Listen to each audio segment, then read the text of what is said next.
on the planes, and we're hoping and praying it will work for all of our favor. You know, we want it to be fair and reasonable. We're not asking for anything any different. That our contract is up, and we don't want to. And we're being very professional.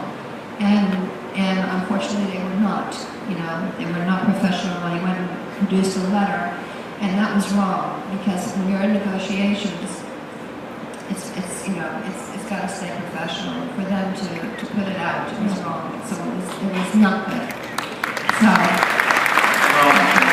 I'm hoping, getting babysitters, almost getting there. No, almost getting there. And that's what negotiations are. Yeah, exactly. And we're not playing hardball. Trust me. Yeah, well, you guys, EPE and you and Lisa and everybody, we're with you. Thank you. We're here. Thank you. They don't want to make these people mad. Well, they did. And they did. For all the wrong reasons. But let me just say, one of the things that I think was probably a shock to everybody was that we thought we owned the planes. Well, when we started out in '82 and just growing and growing, we never had the planes. Elvis sold the Jetstar, and after Elvis died, his father didn't see any reason for the Lisa Marie. Could not keep the upkeep.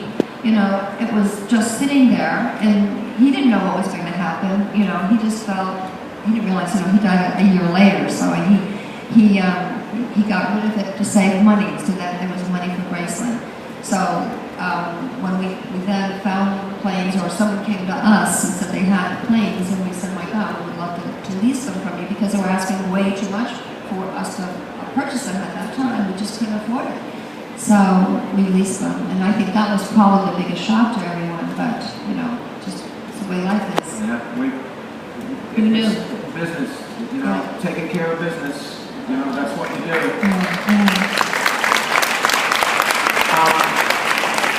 I know I wanted to give you guys have given me so much. I wanted to make sure I gave you something before you got out of here, because I never know when I'm going to see you next. Is that a picture of you? I have a DVD. Priscilla is a really big fan of Turner Classic Movies, because every time if I see her, we talk about what was on last night. She's always, or she'll call and go, I saw this movie, what? And she'll explain the story to me. And it's the whole movie, and I go, how do you know all that if you don't know the name of the movie?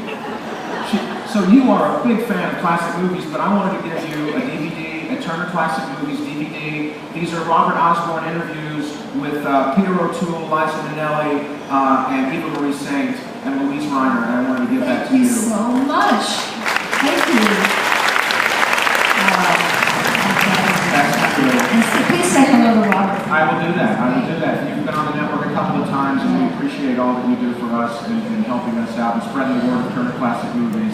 Like I said, it's about spreading the word of Elvis and quality and things like that. All of us Elvis fans want to thank you for your surprise visit yesterday, and we want to thank you for being here this year. And I know, myself being from Tupelo, we look forward to next year. Next year is the 80th anniversary in Tupelo of Elvis coming around, and we've got a lot to look forward to in the next year. And thank you so much for being here. Thanks, Let's say thank you for taking care of business.